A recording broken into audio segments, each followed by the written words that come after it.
আজকে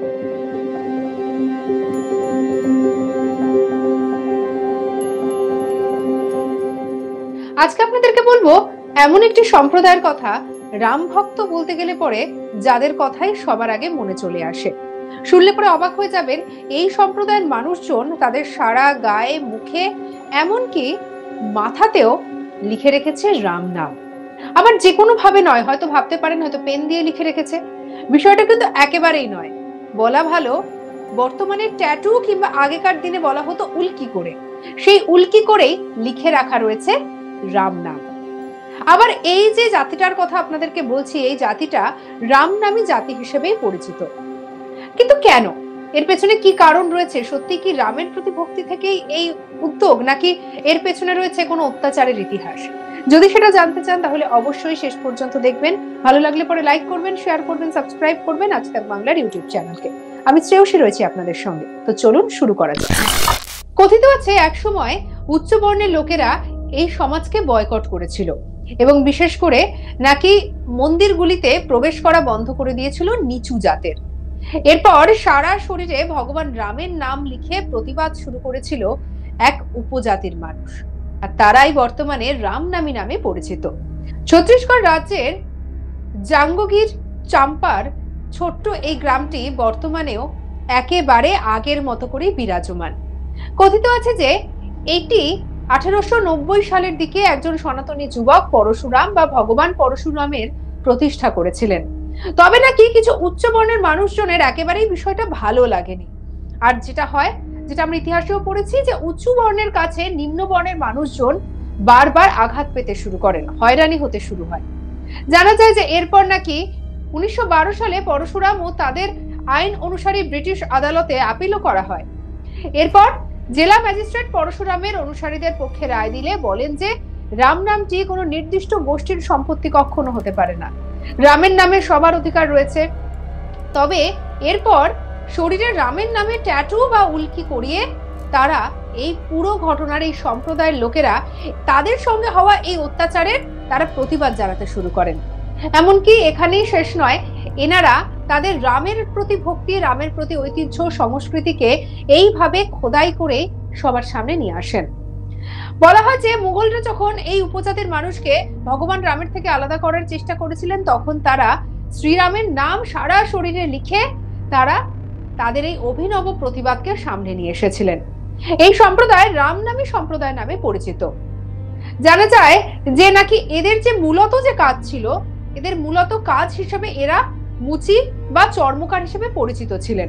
চামড়ার জিনিস তৈরি করাই ছিল এদের মূলত পেশা। তাই উচ্চবর্ণের হিন্দুরা এদেরকে একেবারেই ভালো চোখে দেখতো না।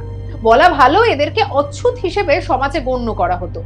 কোনো ধর্মীয় অনুষ্ঠান হোক কিংবা পুজো পার্বণ, সবকিছুতে এদেরকে সবসময় বাদ রাখা হতো। এমনকি মন্দিরে ঢুকতে গেলেও তাদের উপর বেশ ছিল কড়াকড়ির নিয়ম। অর্থাৎ হিন্দু সমাজের উচ্চ বর্ণের অত্যাচার সহ্য করতে হতো এই নিম্ন বর্ণের চর্মকার পেশার মানুষদের। আবার এরা কেউ কেউ চাষবাস করতেন, কেউ কেউ মৃৎশিল্পকেও বেছে নিয়েছিলেন পরবর্তীকালে, অনেকে আবার ধাতু শিল্পকেও পেশা হিসেবে বেছে নেন। অন্যদিকে ধর্মের দিক থেকে এরা একেবারে আঁকড়ে ধরেন মর্যাদা পুরুষোত্তম রামচন্দ্রকে। রামায়ণ বলে যে বনবাসকালে সমাজের প্রান্তিক মানুষদের বুকে টেনে নিয়েছিলেন শ্রীরাম। সেই রামচন্দ্রকে নিজেদের সহায় সম্বল হিসেবে আঁকড়ে ধরে এই মানুষগুলো তাদের অত্যাচারের প্রতিবাদে নামেন আর তার সঙ্গে জুড়ে দেন রামের নাম। আজকে আপনাদেরকে বলছিলাম এই রামনামী সম্প্রদায়ের কথা। এরকম অনেক ঘটনা আছে, অনেক অজানা বিষয় আছে যেগুলো আমরা জানি না। যেমন কলকাতার কত ইতিহাস আমরা জানি না, কলকাতার প্রথম রাস্তা তৈরির ইতিহাস আমরা জানি না। যদি আপনারা সেটা জানতে চান তাহলে আই বাটনে ক্লিক করে দেখতে পারেন। পুরো ভিডিওটা ডেসক্রিপশন বক্সে দেওয়া লিংক থেকেও পেয়ে যাবেন।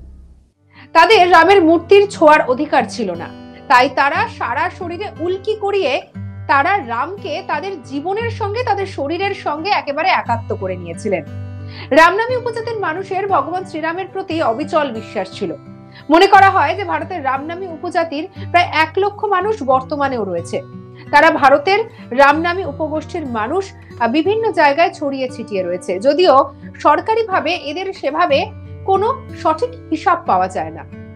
কিন্তু দেখা যায় যে ছত্তিশগড়ের মহানদীর তীরে এই উপজাতি অবস্থিত। এখনো যদি ওড়িশা, মহারাষ্ট্রে এমন কিছু লোক রয়েছে যাদেরকে দেখতে পাওয়া যায়, যাদের হাতে মুখে শুধু নয় সারা শরীরে শ্রীরামের নামে উল্কি করা রয়েছে।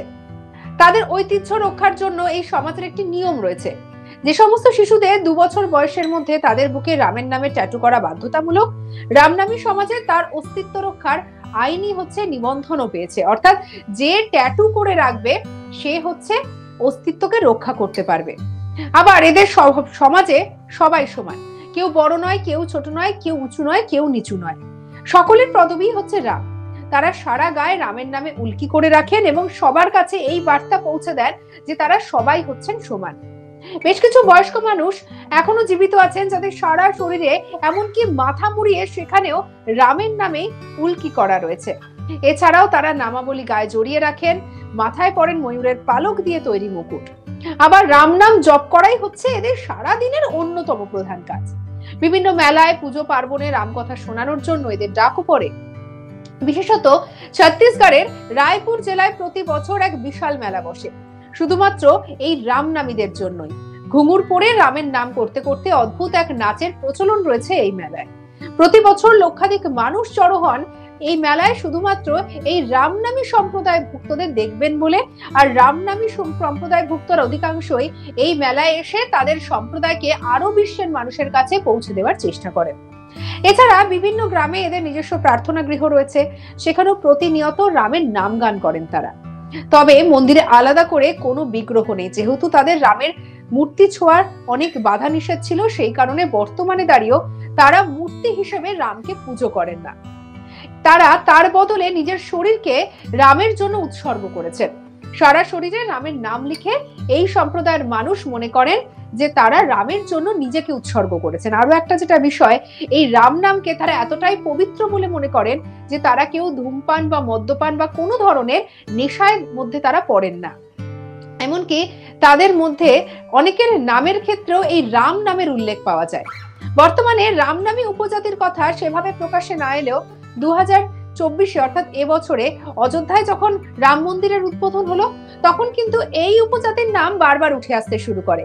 আমরা যতই বড় বড় রাম ভক্তের কথা বলি না কেন, এই উপজাতির মানুষের মতো করে সত্যি হয়তো কেউ রামকে শ্রদ্ধা করতে পারেনি, কিংবা ভক্তি করতে পারেনি বা ভালোবাসতে পারেনি। তাই এক কথায় বলা যায়, প্রভু রাম সবার, উঁচু হোক নিচু হোক, যে কোনো ধর্ম হোক বর্ণ হোক, রাম নাম করলেই রাম যেন তার কাছে এসে ধরা দেন। আর এই সম্প্রদায়ের মানুষ তার একটি বড় প্রমাণ। কেমন লাগলো আজকে আপনাদের এই বিষয়টা সম্পর্কে জেনে? অবশ্যই যদি ভালো লেগে থাকে লাইক করবেন, শেয়ার করবেন, সাবস্ক্রাইব করবেন আজ তাক বাংলার ইউটিউব চ্যানেলকে। আমি শ্রেয়সী ছিলাম আপনার সঙ্গে।